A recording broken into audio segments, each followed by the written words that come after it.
बारह दिन के बरहिया बरहियो न बीतल है।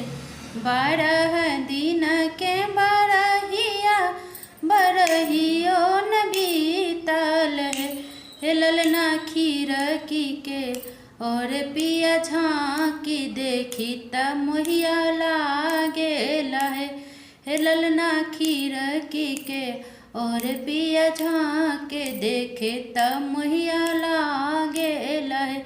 मचिया बैसल ताहू सासू गुनयागर है। मचिया बैसल ताहू सासू गुनयागर है।